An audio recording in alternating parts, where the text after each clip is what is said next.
altivo Panfiro. Uma casa de amor. Bom dia aos nossos ouvintes, que Jesus abençoe a nossa manhã de estudos. Vamos dar continuidade ao Livro dos Espíritos, antes, porém, ler o Evangelho, capítulo 23, Estranha Moral, item 7.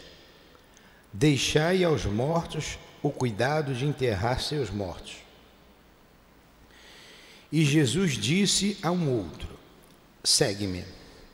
E ele lhe respondeu: Senhor, permite que eu vá primeiro enterrar meu pai. E Jesus lhe respondeu: deixa aos mortos o cuidado de enterrar seus mortos. Quanto a ti, vai anunciar o reino de Deus. Lucas. Mestre Jesus, mais uma vez iniciamos a nossa manhã em nossa casa de amor, estudando a doutrina espírita. E hoje, o Livro dos Espíritos, Livro dos Espíritos. Nós agradecemos a oportunidade e pedimos aos benfeitores da nossa casa que nos inspire, que nos proteja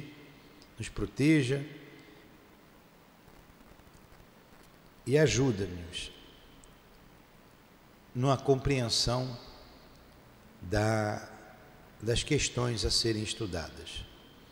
Evocamos também, em nome do amor e em teu nome, Senhor, o patrono desse estudo, Eurípides Barçanufo, em nome desses irmãos, em nome do amor que vibra nesta casa, em nome do nosso amor, Lourdinha, do teu amor, Jesus, e do amor de Deus acima de tudo, iniciamos os estudos desta manhã. Que assim seja. Graças a Deus. Bom, nós paramos na questão 474. 474? É? Estamos estudando sobre os possessos.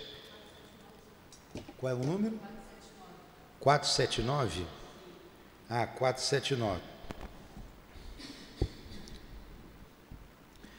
E estamos estudando sobre os possessos, vimos algumas questões, e agora a pergunta 479 é a seguinte: a prece é um meio eficaz para a cura da obsessão?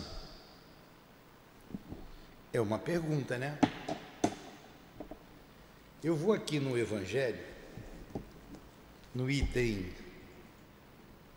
Coletânea de Preces, é o capítulo 28, o item 81. Vou aqui no Evangelho segundo o Espiritismo, capítulo 23, 81.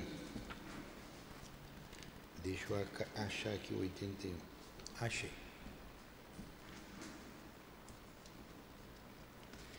Prece pelos obsidiados. Ele vai dar uma definição, Kardec dá uma definição muito simples de obsessão. Ele diz assim: a obsessão é a ação persistente que um mau espírito exerce sobre o indivíduo. A obsessão é a ação persistente que o mau espírito exerce sobre um indivíduo. Um bom espírito pode obsidiar alguém? Não, pela definição não. Quem obsidia são os maus espíritos. Aí tem uma variedade de tipos de obsessões, né? Como somos obsidiados, o porquê, enfim, há todo o entendimento. Como não é o capítulo da obsessão, não vou entrar profundamente, ainda não é o tema. Aliás, estamos começando aqui no tema, né? Nessas questões. Ele pergunta: a prece é um meio eficaz para a cura da obsessão? Você pode me interromper, tá? E perguntar o que você quiser, tá? Qualquer um de vocês. Resposta: a prece é em tudo um poderoso auxílio. A prece é em tudo um poderoso auxílio. Vocês rezaram hoje antes de vir para cá? Não? A prece. Todo mundo. Você também não fez prece? Você fez? Você fez prece, Sandra? Então, todos os dias quando a gente levanta, a gente tem que agradecer a Deus a vida. Deus é o Criador de nossas vidas. Então a gente deve agradecer e pedir que nos ampare no dia de hoje, que nos proteja, que nos leve ao nosso destino em segurança, não é? Pelo menos isso, meia dúzia de palavras, ou muito obrigado pelo dia, está o suficiente. Eu já acordo agradecendo a Deus pela noite de sono.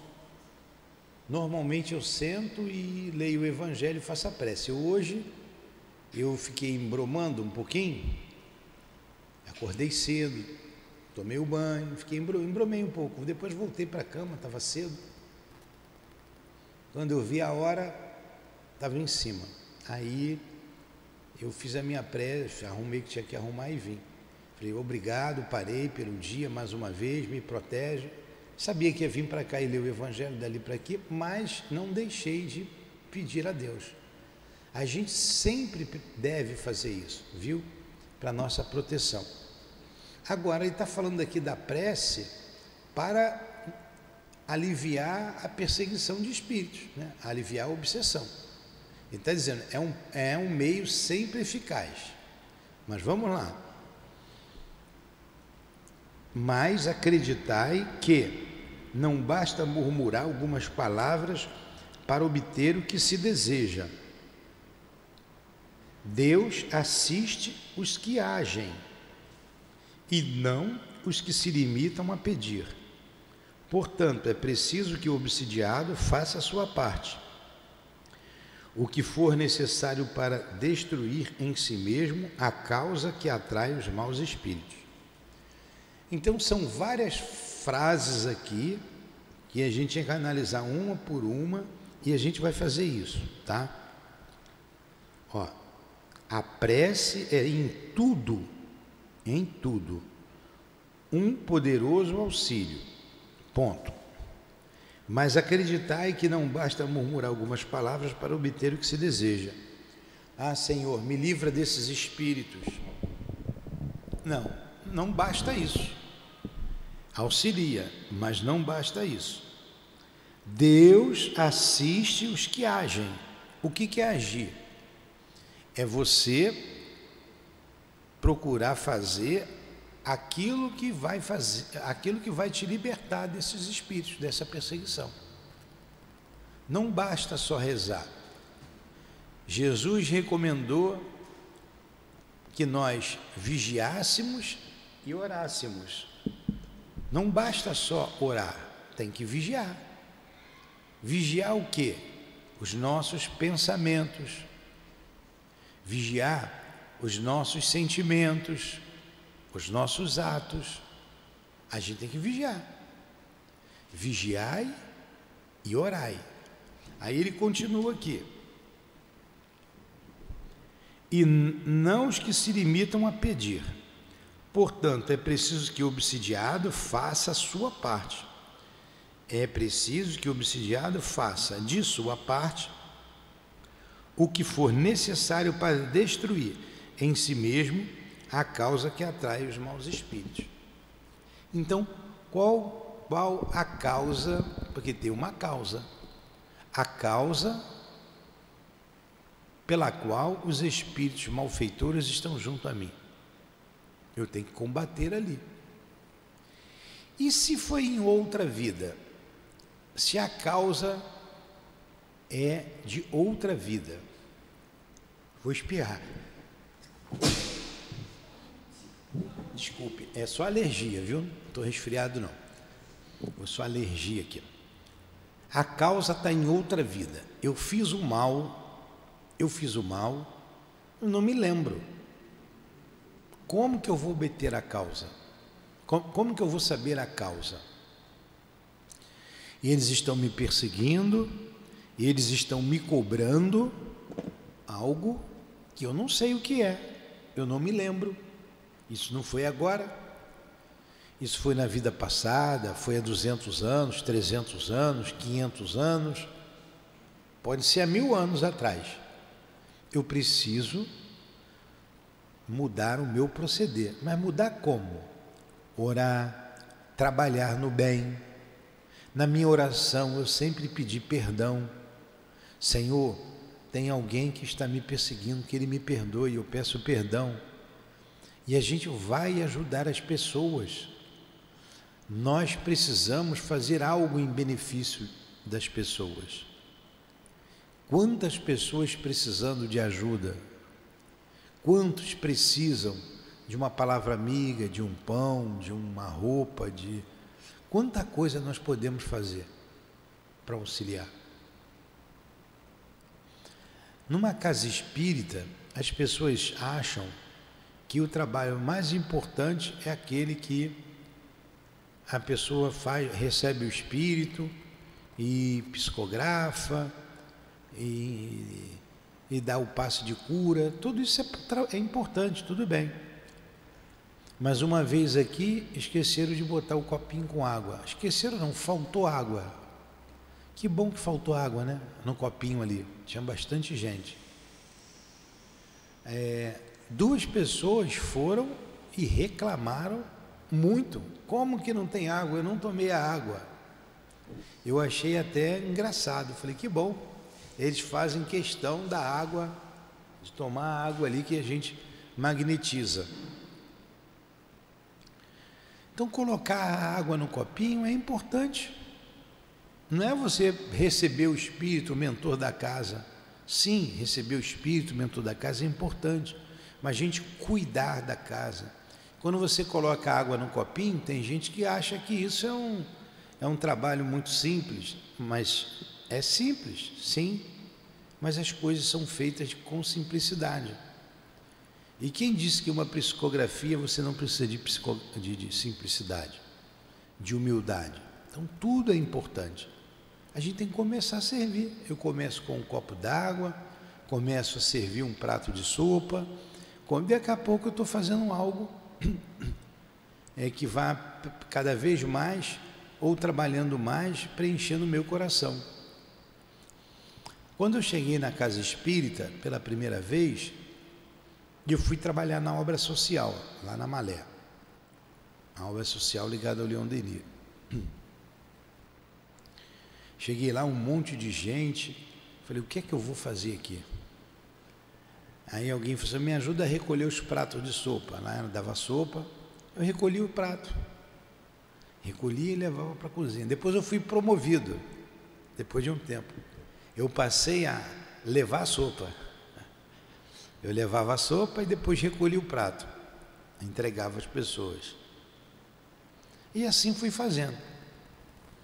Eu trabalhei com primeiros socorros, aí tinha uma enfermaria que cuidava das pessoas viam aquelas pessoas lá da rua, os mendigos, com a perna ferida, e eu fui ajudar a fazer curativo. Fazia curativo neles. Ficava a manhã inteira fazendo curativo, ia muita gente lá. Tirava bicho da perna, formigueiro, eles passavam açúcar. E fui fazendo curativo. Fui estudava. Depois tive a oportunidade de fazer o curso com eles de orientação mediúnica e passe. Aí passei a dar passe. Depois fui encaminhado para trabalhar no passe de cura. Fui trabalhar. Eu pegava legumes lá no Ceasa para levar para Malé, para sopa. Eu ia na Kombi que tinha lá e ia pegar os legumes. Era toda sexta-feira. Depois eu fui encaminhado para trabalhar sexta-feira na desobsessão. Não deu para ir lá apanhar os legumes mais. Aí outra pessoa substituiu. E assim a gente vai. Assim a gente vai, devagar, a gente vai fazendo as coisas simples, tudo com simplicidade, sem ansiedades. Aí a gente está ocupando a nossa mente com algo útil. E o que o Espírito que nos persegue ele faz? Ele mexe com a nossa mente. Se você está ocupando a mente com coisa útil, ele não consegue acessar a tua mente.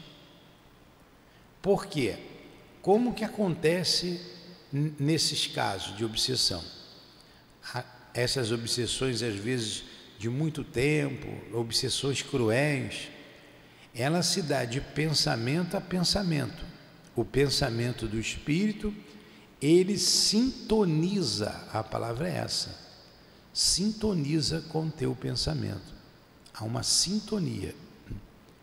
E a sintonia, ela se propaga em forma de onda. Onda. Como que eu sintonizo um rádio? Eu vou colocar numa estação que eu quero, não é? Naquela frequência. Quem está nos ouvindo sintonizou a internet conosco. Quem está nos ouvindo de casa sintonizou. Ele podia ver 1 milhão de outras coisas, não é? Não tem aqui?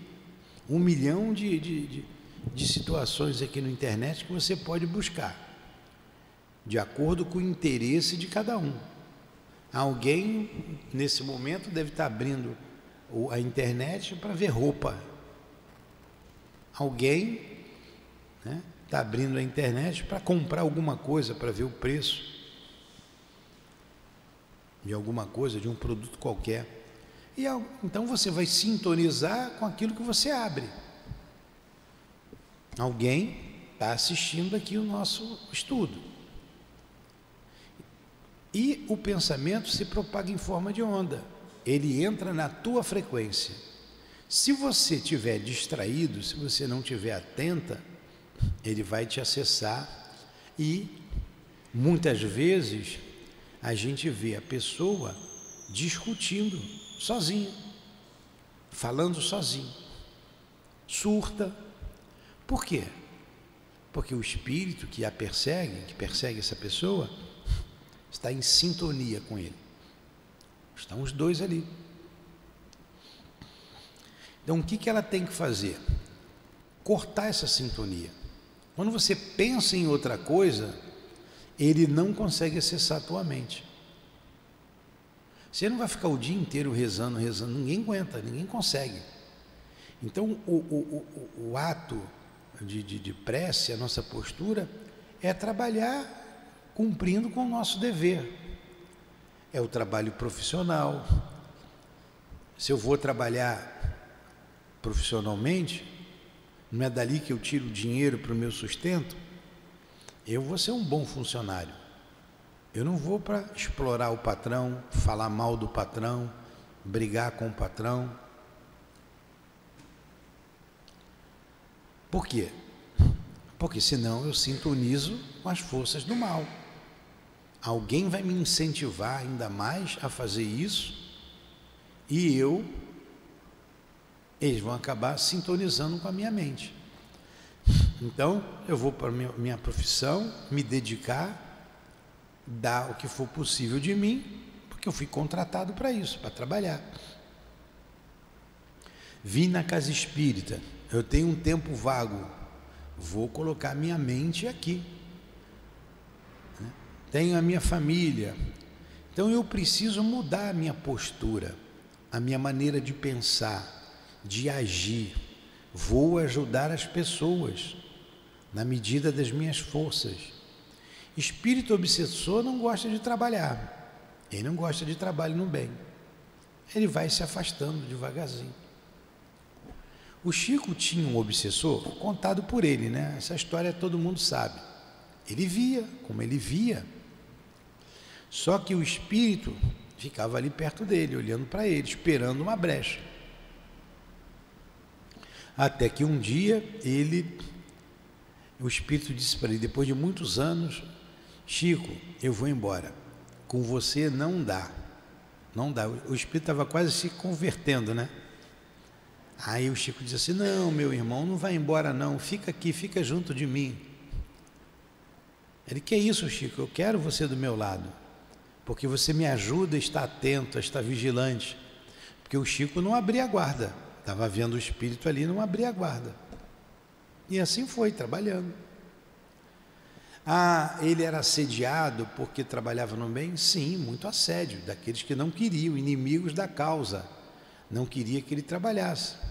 Mas ele trabalhava, foi a vida inteira servindo a Jesus através da doutrina espírita. Então, essa é uma maneira que eu tenho de agir. Todos nós temos inimigos do passado, às vezes da causa, quando a gente começa a trabalhar na divulgação da doutrina espírita, a servir ao próximo, muitos vêm para poder te tirar do caminho. Isso acontece. Agora, a gente não pode abrir a guarda. É trabalhar, servir a vida inteira. Temos os inimigos da vida mesmo, do passado, do que eu fiz, o que eu deixei de fazer. Vamos trabalhar. Entenderam agora como que a gente corta a sintonia? Tem que servir. Quantos médiuns obsediados? Quantos médiuns nos hospitais de loucos? A minha irmã trabalha para uma clínica psiquiátrica, e ela não é psiquiatra, ela é anestesista. E ela estava lá dizendo para mim, perguntou: o que eu faço? Me ajuda. Vai vir uma menina, já tentou suicídio muitas vezes, escuta as vozes, vê espíritos. Você vai no médico, diz que vê espírito, que escuta vozes, o médico não é espírita. O que ele faz? Dá o remédio, dá o psicotrópico, né, que chama, dá. E eu nem sabia, né, ignorância. Dá o remédio injetável. Olha, então é um remédio forte. E na verdade, muitos são médiuns. Muitos têm sim um grau de esquizofrenia, um grau de loucura qualquer, mas muitos têm somente obsessão. São apenas médiuns e que não são tratados devidamente.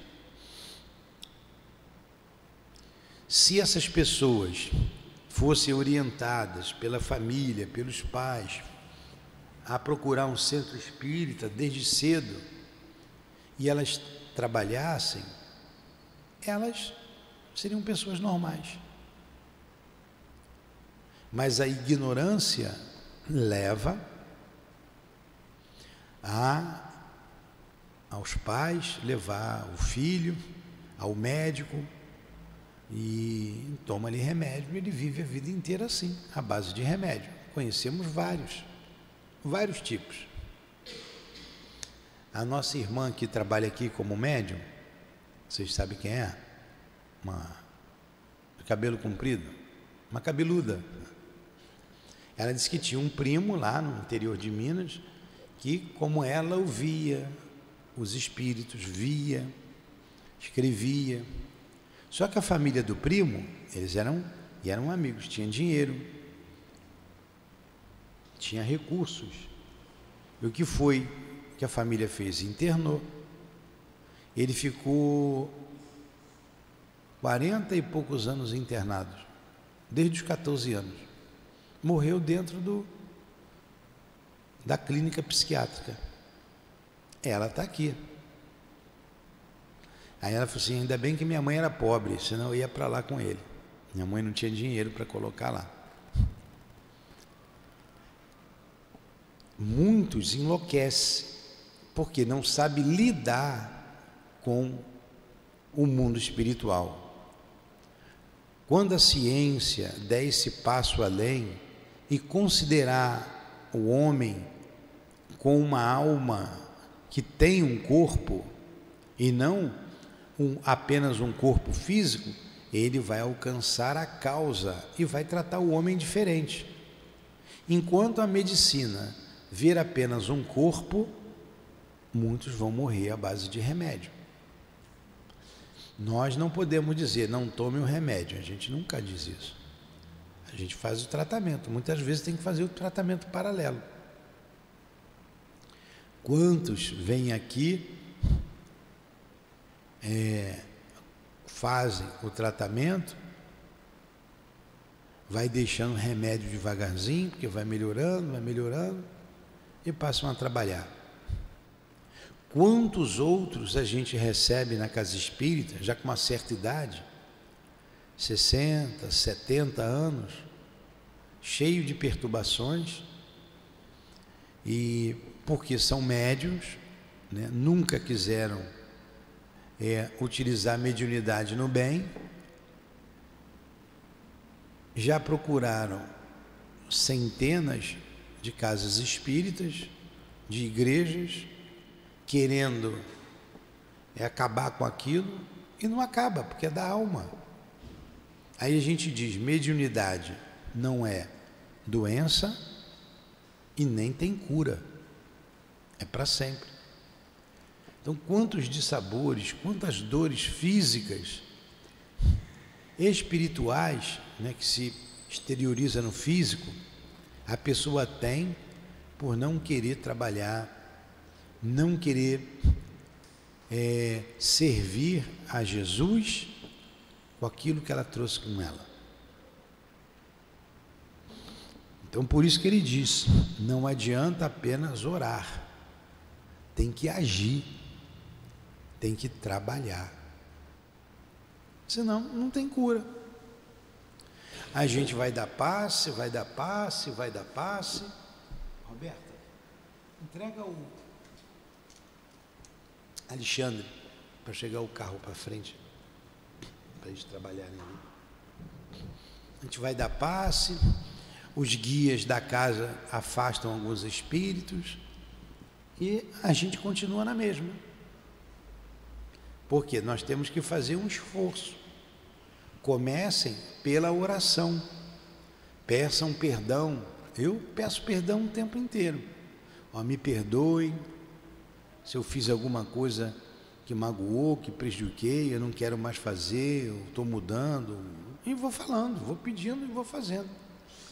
Reunião pública, as reuniões públicas, essas reuniões de estudos, elas são importantíssimas para a cura desses males. Vocês têm que agir, vocês não, nós. Vocês saíram de casa, vieram para cá estudar, de manhã cedo. À tarde tem estudo, à noite tem estudo, aí vieram estudar, vocês estão agindo.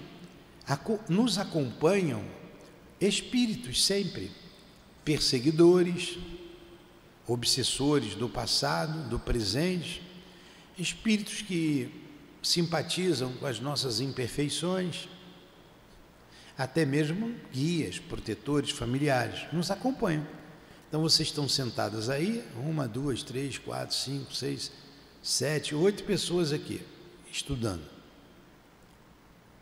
Cada um de nós trouxe um grupo de espíritos. Se cada um trouxe 10, além de 8, vezes 10, quanto que é 8 vezes 10? Muito bem, 80. Pelo menos 80 desencarnados aqui.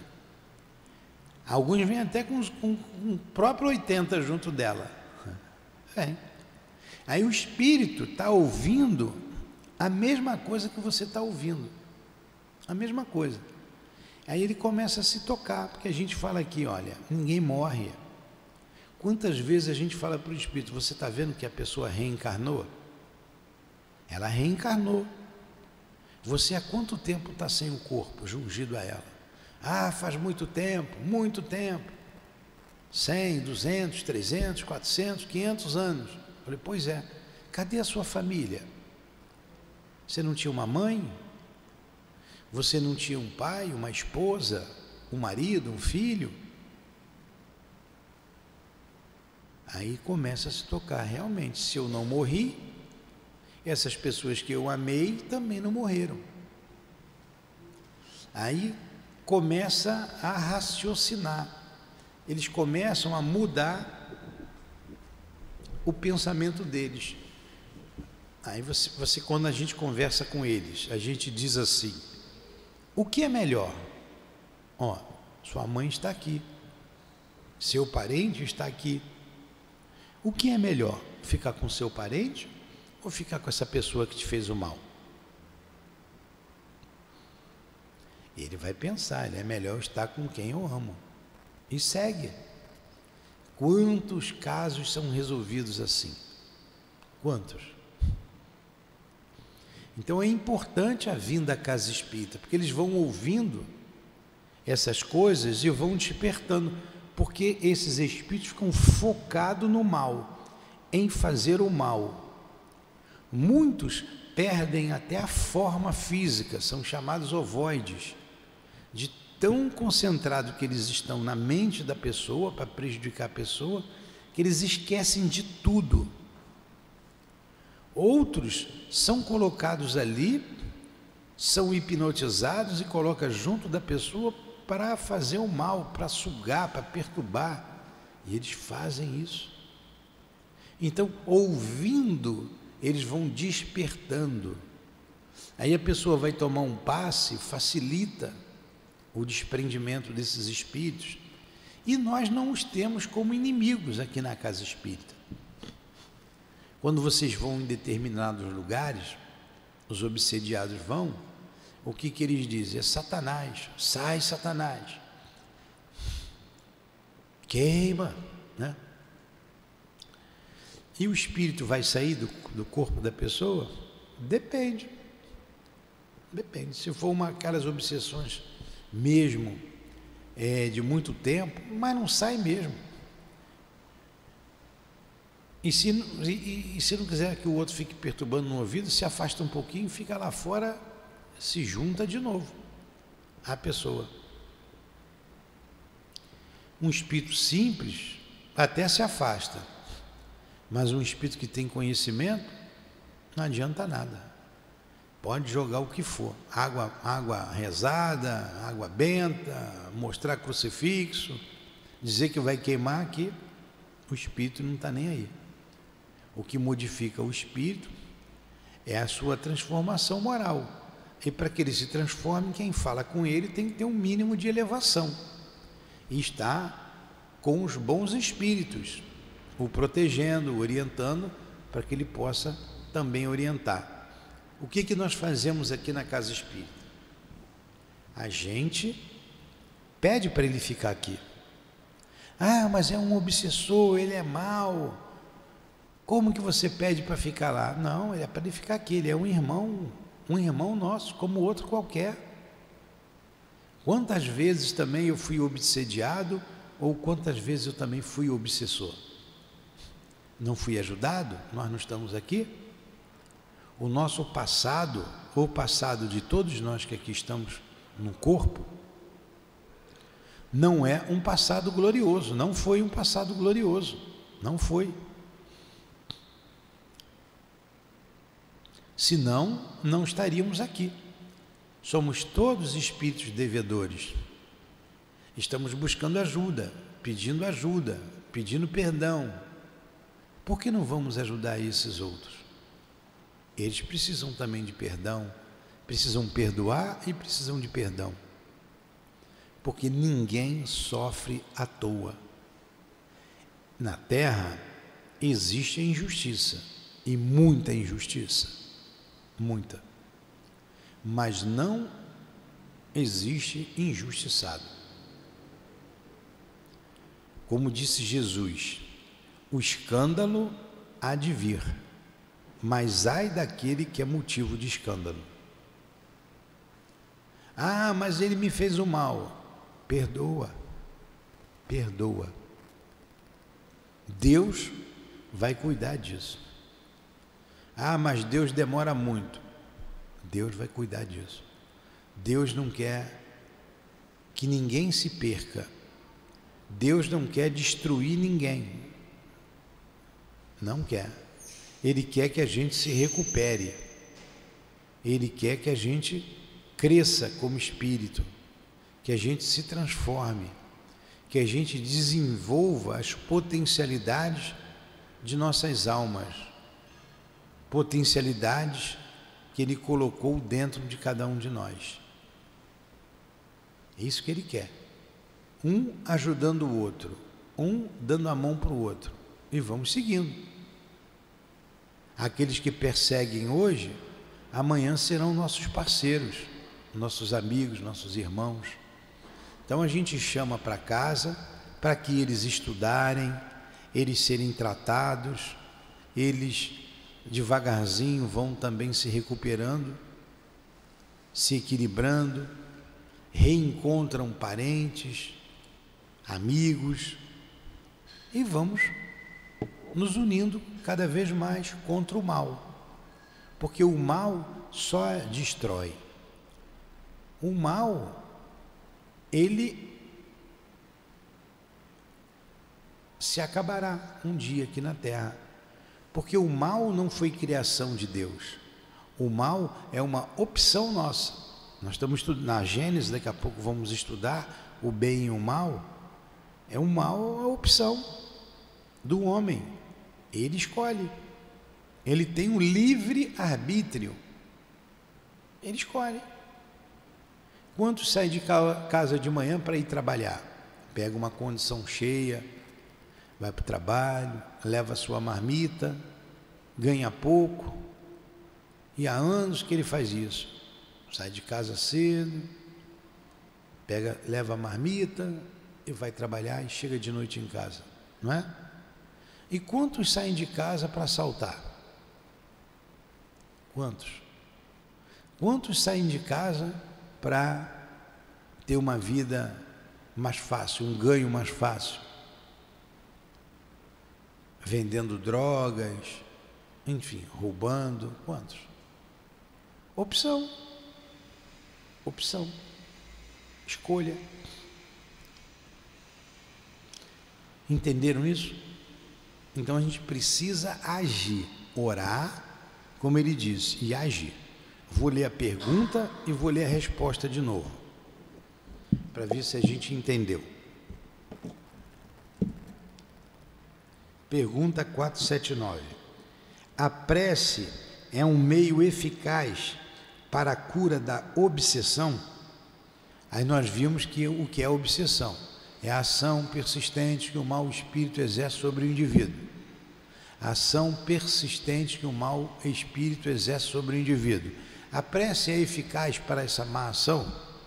Ele diz: a prece é em tudo um poderoso auxílio.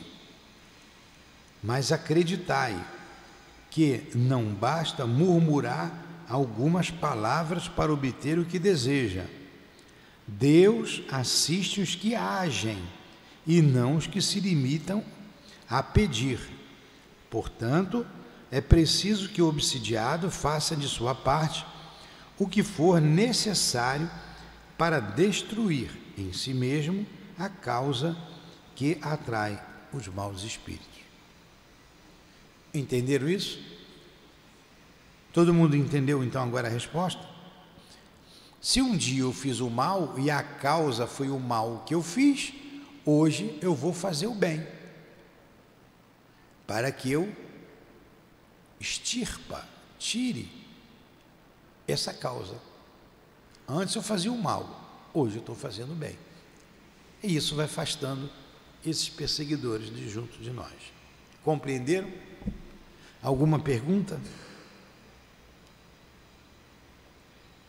Vamos para 480. Faz. Bem alto.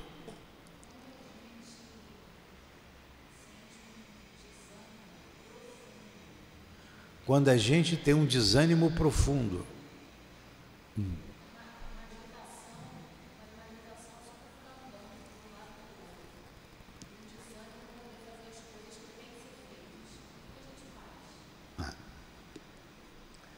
Aí a nossa amiga perguntou aqui: e quando a gente tem um desânimo profundo e a gente não tem vontade de fazer nada e fica andando para lá e para cá? A causa a causa está na alma. Isso é um problema espiritual. O desânimo, a tristeza é um problema espiritual. A depressão. Quando você vai no médico, o médico vai cuidar do efeito. Ah, você está sem dormir? Toma remédio para dormir. Ah, você está ansiosa? Toma um remédio para ansiedade. Ah, você está escutando vozes? Toma um remédio para não escutar vozes.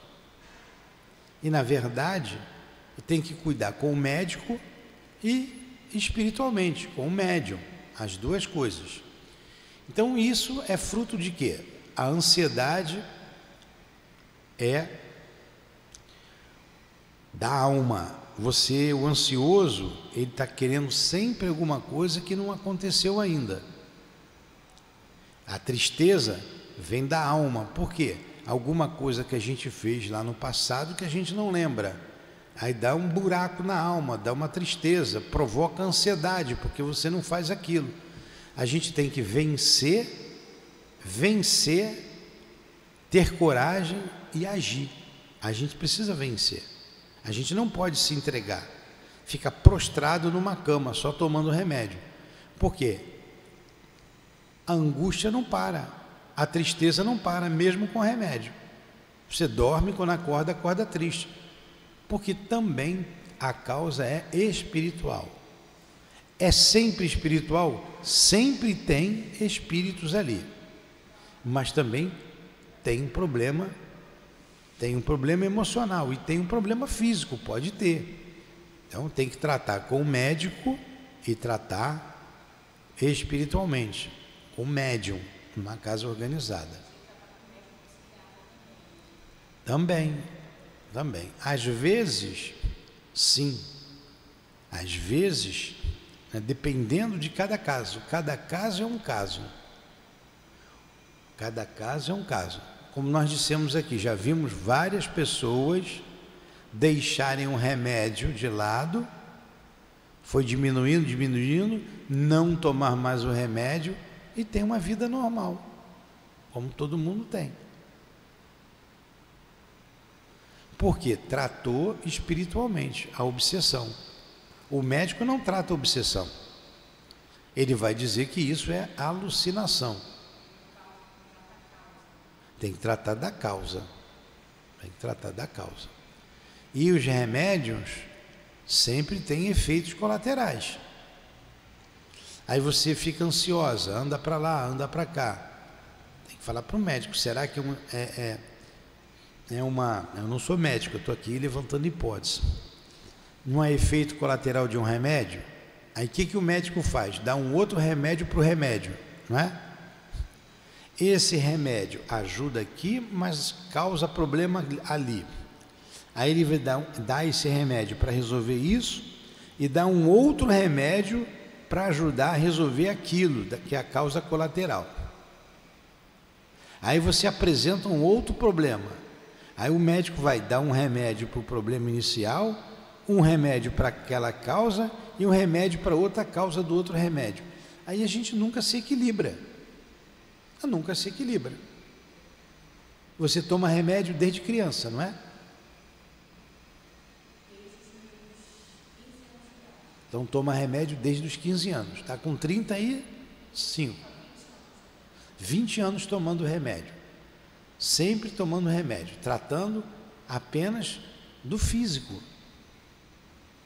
Não, agora que você está vindo aqui, tratar do espiritual, não é? Nunca quis saber. Aí, nessa altura do campeonato, já perdeu uma porção de coisa da vida importante. Mas nunca é tarde para a gente mudar. Vamos continuar. Jamais nós diremos assim, deixa de tomar o remédio. Não, a gente não pode dizer isso, eu não sou médico. O médico, o psiquiatra, o que passou o remédio, é que vai analisar e vai, dar a medicação correta, diminuir, equilibrar a medicação. Nós vamos tratando do espírito. Então, à medida que você for melhorando espiritualmente, olha, quanto tempo toma remédio? Há 20 anos tomando remédios pesados e não melhorou. E cada vez que vai lá, ele dá um outro remédio. Então, a causa não está ali. Tem alguma coisa a mais, que até hoje o médico não descobriu o que é. Então, ele vai tentando, dá um remédio aqui, dá um remédio ali.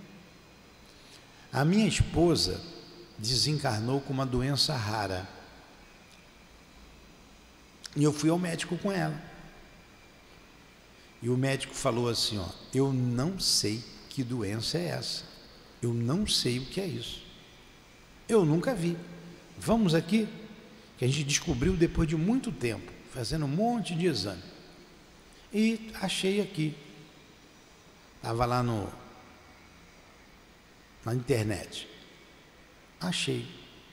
Tem um caso lá na África do Sul, tem um caso lá na Austrália, tão rara que era. Não tinha remédio para a doença. Olha, vamos experimentar alguns. E foi experimentando. Foi experimentando. Foi experimentando. Ele não sabia o que era. Então, quando a gente não sabe, a gente vai experimentando para ver se atinge. E você já sabe que o seu problema, que desencadeou tudo isso, foi um problema espiritual. E às vezes o problema espiritual já está tanto tempo arraigado que você precisa também de um remédio. Eu não estou dizendo do seu caso, tá?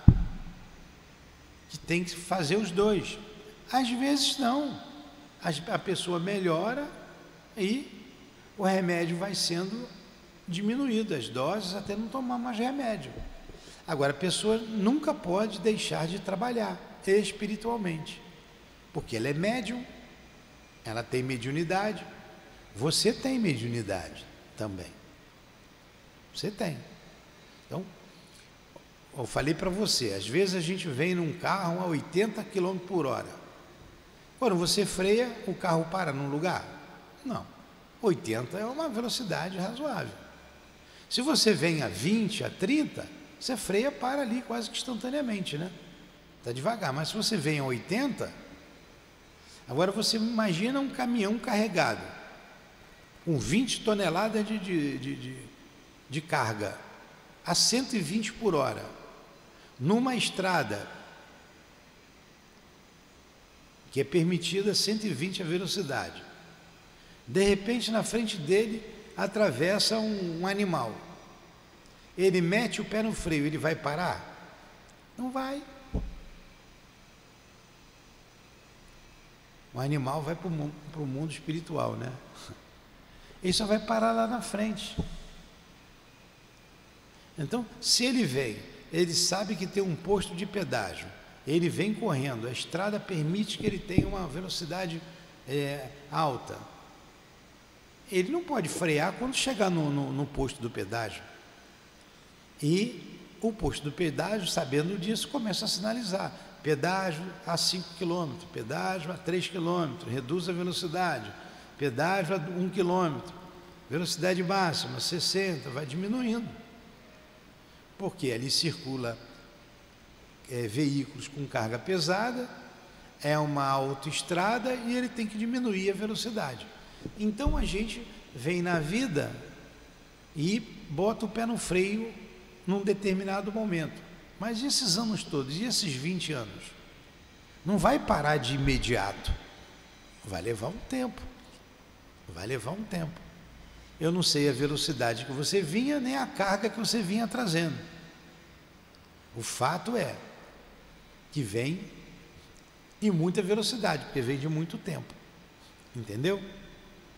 Aí a gente vai raciocinando, vai pacientemente, a gente precisa ter paciência conosco para ser tratado. Entendeu? Respondi a tua pergunta? Então vamos para 480. Alguma pergunta aí atrás?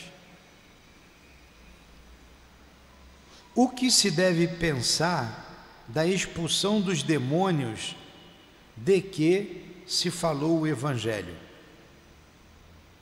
Jesus não expulsou demônios? O que é aquilo ali? Isso aqui é a pergunta. Vou beber um pouquinho d'água.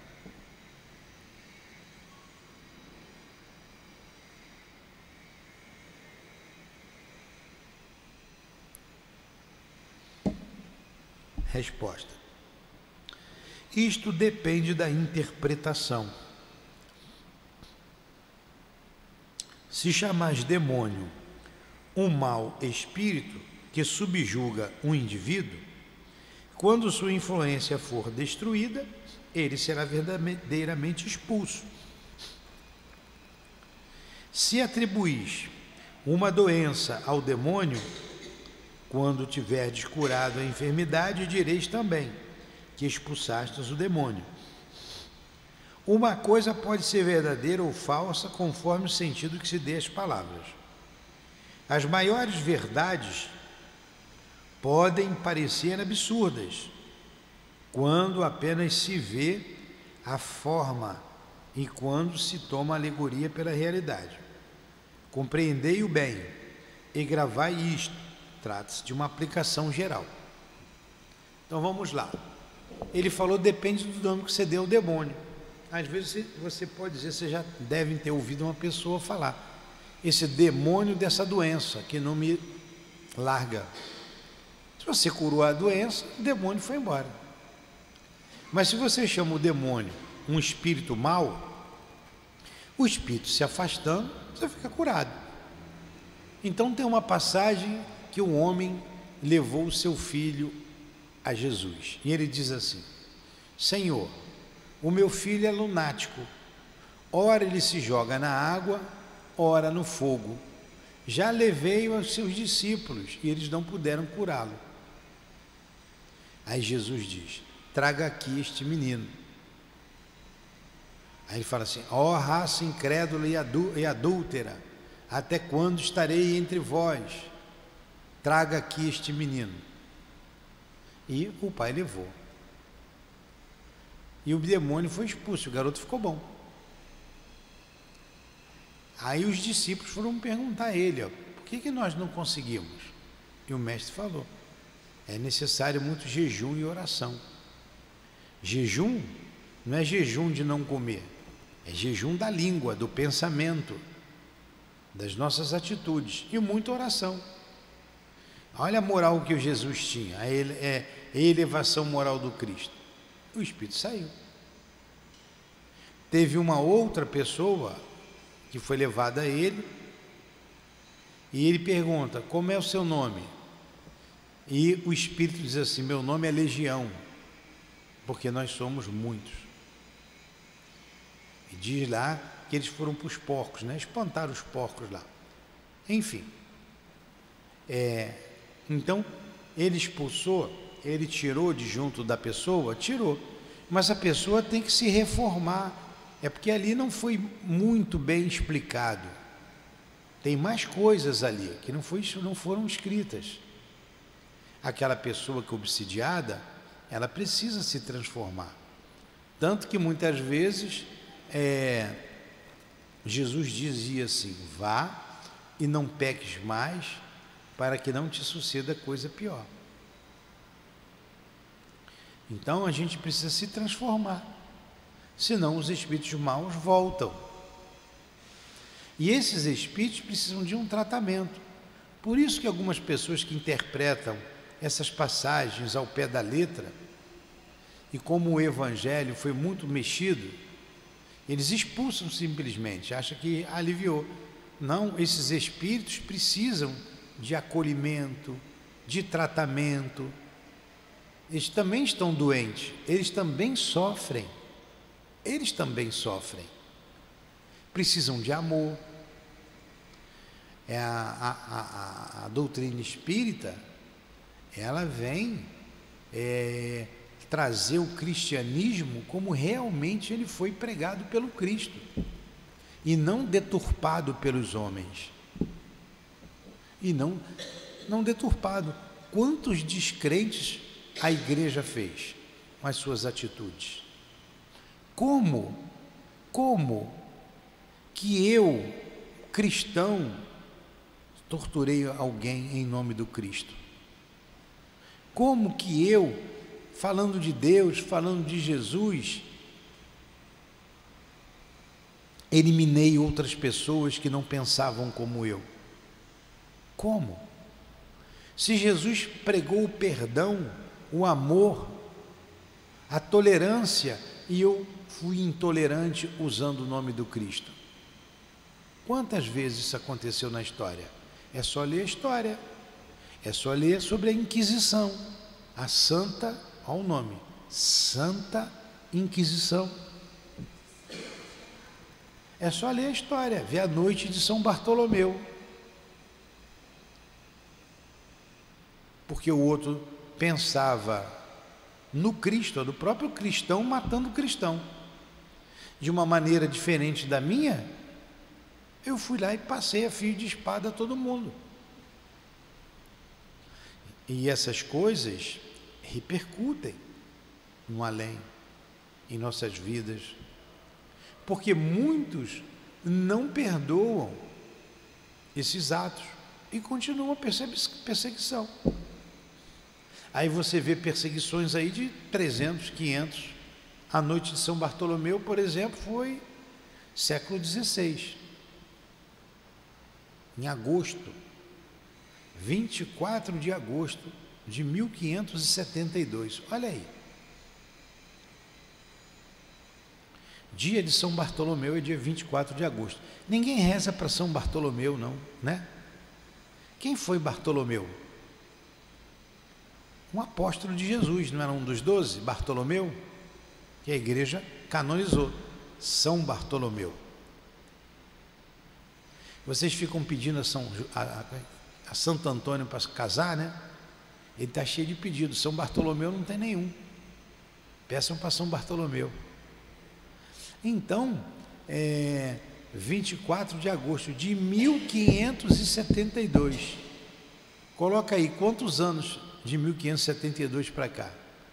O Brasil tinha recentemente sido descoberto, né? A data que a gente tem oficial aí, 22 de abril de 1500. Quase não tinha nada aqui, né? E brasileiros hoje, que vieram lá da Europa, isso foi na França, ainda sofrem perseguição por espíritos que não perdoaram. Não perdoaram.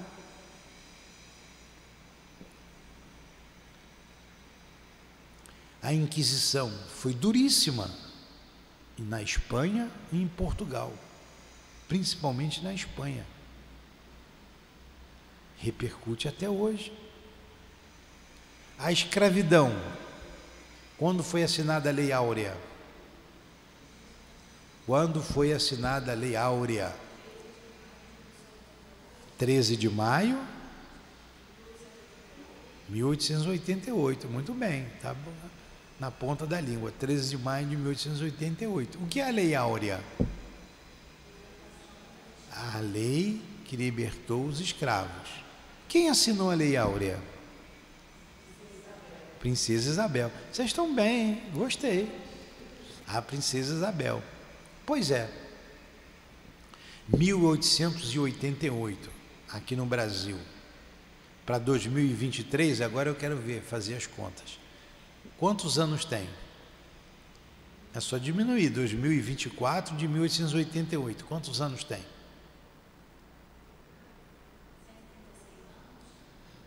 Tá boa de matemática, 136 anos, é isso que dá? Eu não fiz a conta de cabeça não, mas dá mais ou menos isso aí, né? 88, 90 são 2, 12, 36 anos, isso aí, 136 anos. Bem recente.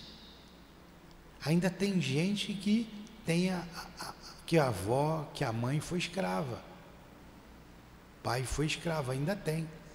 E quanta maldade, quanta atrocidade aconteceu aqui. Eu tenho uma reportagem antiga, está ali no livro, enquanto os Estados Unidos levaram para lá cerca de 400 mil escravos, 600 mil escravos, o Brasil trouxe para cá 4,5 milhões de escravos.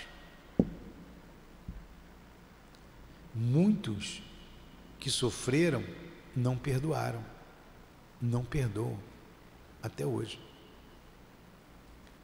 E a gente vê obsessões espetaculares ainda. Então a gente tem que mudar a nossa atitude, a nossa maneira de pensar e de agir.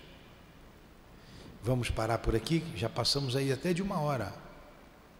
1 hora certinho. Semana que vem a gente continua aqui. A gente lê de novo a 480, tá?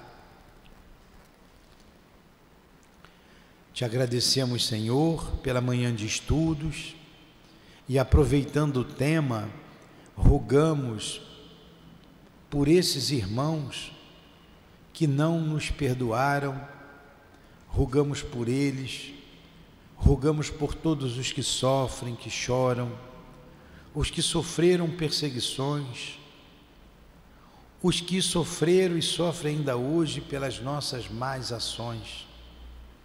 Pedimos perdão a todos eles e que o Senhor os console, os ajude a encontrar o equilíbrio e a paz em seus corações.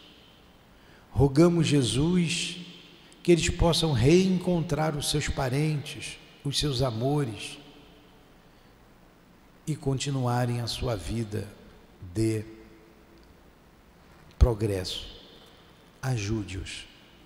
Ajude a todos nós. Tende misericórdia de todos nós que sofremos.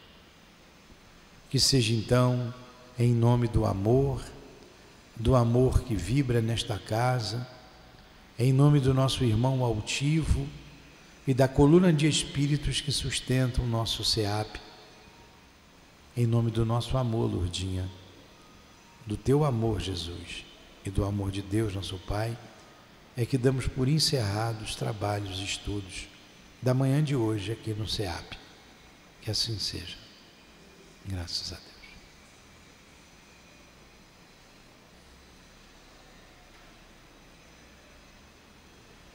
SEAP, Centro Espírita Altivo Panfiro. Uma casa de amor. Daqui a 10 minutos